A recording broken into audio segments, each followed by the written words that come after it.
ahlikum nara.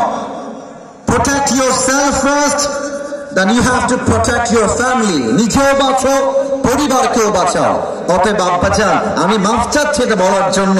ওরা চিৎকার দিয়ে ঠিক বলেছে, আমি আপনাকে ডিসরেসপেক্ট করি নাই, অসম্মান করি নাই। ওদের সাউন্ডই বলে দিচ্ছে ওদের বউ দরকার, আর কিছু লাগবে না, বউ দরকার। আল্লাহ আব্বাজানদেরকে বোঝার তৌফিক দান করুক, পরে সবাই আমিন। আপনারা আমার কথা রাগ করবেন না আব্বাজান, আমি ভালোবেসে বলছি। আর একটা কথা আমার আব্বাজানদের জন্য, আমার সামনে টেবিলটা একটু হটাই দিয়েছি যাতে আপনারা আমার হাঁটুটাও দেখতে পান, কারণ আমার কথার সাথে আমার হাঁটুটা আজকে রিলেট করবে, কানেক্ট করবে, সম্পর্ক আছে। আমি দেখেছি আমার আব্বাজানদেরকে, নিজের চোখে দেখেছি। আমি না দেখে বলছি না, জাস্ট কানে শুনে বলছি, নিজের চোখে দেখে বলছি। ইভেন আজকেও দেখেছি, সাদা দাড়ি, মাথায় টুপি, দেখলেই মনে হচ্ছে আব্বাজান দুনিয়া সে नहीं है, जन्नत से भाग के दुनिया में आई है, माशाআল্লাহ। খুব ভালো। কিন্তু আমার অবাক লাগলো, আমার আব্বাজান চায়ের দোকানে বসে বাম হাত দিয়ে চা খাচ্ছে আর ডান হাত দিয়ে বলেন, আমি যে স্টাইলটা করলাম এটাকে মিথ্যা না সত্য বলো? বিড়ির দোকানে বসে বসে, কালকেই দেখবা, কালকে এই তোমাদের বাজারে বসে বসে বদনাম হবে, বিড়ি টানবে আর বলবে হুজুরটার নাম কি গো, এর বাড়ি কোথায়, কি ওয়াজ করলো, এগুলো এগুলো তো আমরা পছন্দ করি না। আব্বাজান, আপনি একজন আলেম নন, আপনি 5 ওয়াক্ত নামাজি নন, আপনি খান বিড়ি, আপনি আর যাই করেন আলেমদের সমালোচনা করে নিজেকে জাহান্নামী বানাতে যাবেন না আব্বাজান, ঠিক কিনা বলেন? তবে সব আব্বাকে আমরা এক পাল্লায় মাপি না। আমার সব আব্বা একরকম নয়, সব দাদা একরকম নয়। তবে আব্বাজান, আমি আপনাকে একটা কথা বলেই শেষ করতে চাই। আপনি যখন চায়ের দোকানে বিড়ি টানেন, আপনার ছেলে আপনাকে বিড়ি টানতে দেখে ও হয় গাঁজাখোর, ও হয় গাঞ্জাখোর। বাপ কা বেটা সিপাহী কা ঘোড়া, বাপ জैसा বেটা भी वैसा।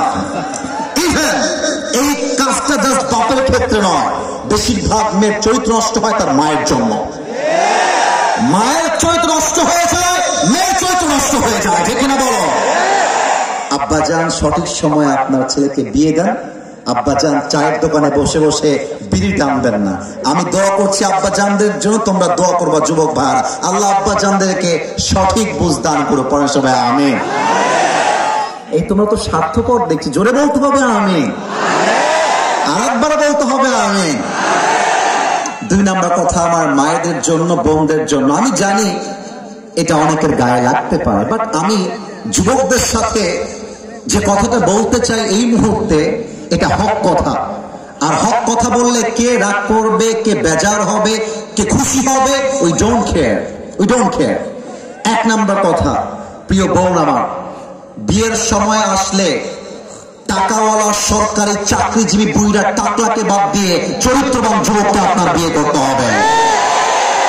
আমি মেয়েদের রুচি দেখলে পাগল হয়ে যায়, অবাক হয়ে যায়। এদের দিনদার পছন্দ হয় না, গাঞ্জাখোর বেশি পছন্দ হয়। বলো আমার প্রিয় বোন, আমাকে একটু দেখো তো তোমরা যুবক ভাইয়ের আব্বাজানরা, এইটা আমার মুখে কি না, আওয়াজ তো তানোরের হয় না, এটার নাম কি? আমাকে পাম দিবেন না, সত্য বলবেন। আমি যে দাড়িটা দেখেছি, জুব্বা পরে আছি, ব্ল্যাক কালারের ব্লেজার পরে আছি, আমার যে দাড়িটা মুখে আছে, আমাকে দেখতে আনস্মার্ট লাগতেছে? এত আস্তে কেন আনস্মার্ট লাগতেছে? খ্যাত লাগতেছে? অসুন্দর লাগতেছে? মনে রাখবা, যেই মেয়ের দাড়িওয়ালা পছন্দ নয়, তার জন্য বিটিএস এর হিজড়া ছাড়া সেকেন্ড কোন অপশন আমাদের কাছে না। যেই মেয়ে দাড়ির জন্য বিয়ে করতে চায় না, সোজা কথা, সে আমার বাড়ির বউ হওয়ার যোগ্যতাই কে রাখে না। 1 নাম্বার, প্রিয় বোন আমার, প্রিয় বোন আমার, আপনি দিনদার ছেলেকে বিয়ে করবেন, নাম্বার 1। নাম্বার 2 বলে শেষ করতে চাই, তাফসীর করতে হবে তো, মনে আছে তো সবার?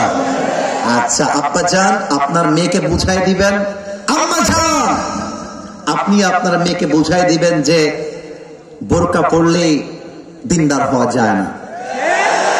তুমি যাও রাজশাহী গিয়ে দেখো, যত মেয়ে পার্কে প্রেম করে বেড়ায়, তার 80% মেয়ে বোরকা পরে প্রেম করে বেড়ায়। বলো 1 নাম্বার কথা, দিনদার দেখে বিয়ে করবেন। 2 নাম্বার, বোরকা পড়লেই হবে না, বোরকা কেমন হতে হবে আমাকে একটু দেখতে হবে, আমাকে একটু দেখবেন। জাস্ট আমি ওয়াজটাকে প্র্যাকটিক্যালি বোঝাতে চাই। আপনি যে বোরকাটা পড়ছেন, এটাকে আবার খারাপ দিকে নিও না, আমি কিন্তু খারাপ দিকে উদ্দেশ্য করে বলছি না। আপনি যখন বোরকাটা পড়ছেন, এই ডান পাশের এইটা ঢিলা হতে হবে, ঠিক না? আগে বোঝেন, আগে বোঝেন। না না, ঠিক বলবেন, ঠিক আছে, সমস্যা নাই, বাট আগে কথাটা বোঝেন। আমি ঠিকের চাইতে কথাটা বোঝাতে চাই বেশি। আপনার বোরকার এই সাইডটা ঢিলা হবে, এই সাইডটা ঢিলা হবে, ঢুল্লা হবে। ঢুল্লা হলে কি হবে? আপনার দেহের যে প্রাইভেট পার্ট আছে, সবচেয়ে সেন্সিটিভ অংশ আছে, এটার সাইজ বোঝা যাবে না। আমি আবারও বলছি, আমার মাইন্ডে খারাপ কিছু নেই, আমি বোঝাতে চাই। একজন মেয়ে যখন টাইট ফিটিং বোরকা পরে, আমার মনে হয় এই মেয়েকে টাইট ফিটিং বোরকার চাইতে জিন্সের প্যান্ট আর টি শার্ট পরাই বেশি ভালো, তাই না? বলো, আপনি বোরকা পরে টাইট ফিটিং পরছেন, আপনার দেহের ভাঁজ বোঝা যায়, এটা বোঝা গেল উপরে ফিটফাট, ভেতরে সাধারণ ঘাট। দাল মে কুছ কালা তো জরুর হ্যায়। প্রিয় বোন, বোরকা পড়তে চাইলে এমন বোরকা পড়তে হবে যে বোরকা হাত তো দূরের কথা, পা তো দূরের কথা, চোখটা পর্যন্ত দেখা যাবে না। এটার নামই পর্দা, এটার নামই বোরকা।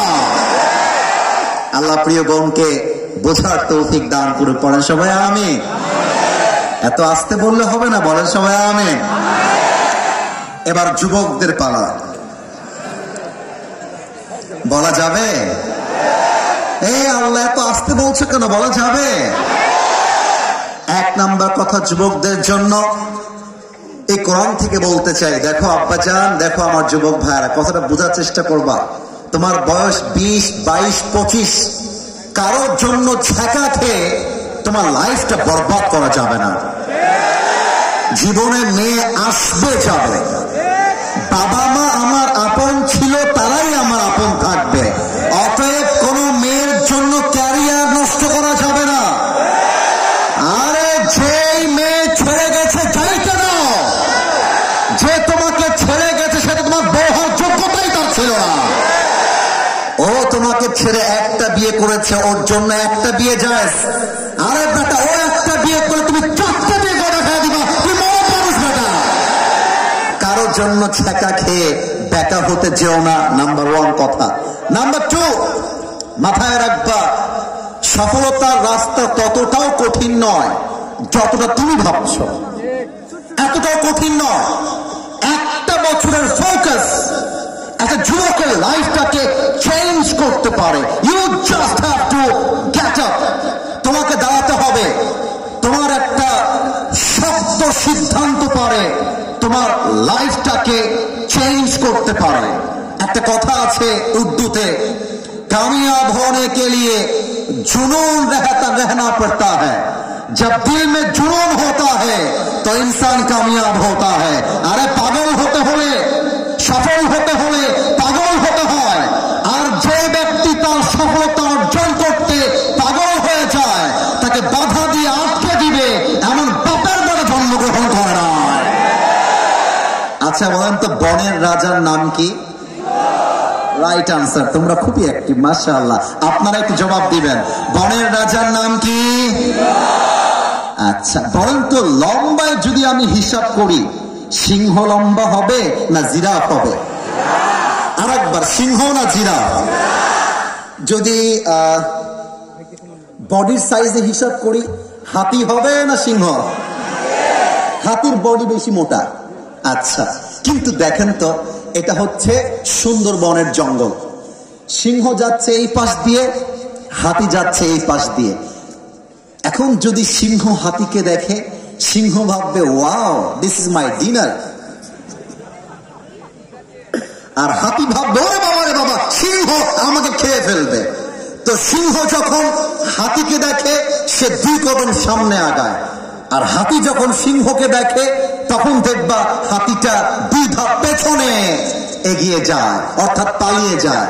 তার মানে যদি হাতি একবার ধাপ নেয় যে ওকে আজকে পিছে মারবো, একবার পা দিয়ে চাপা দিবে, সিংহের বাপের ক্ষমতা নয় উঠে দাঁড়াবে।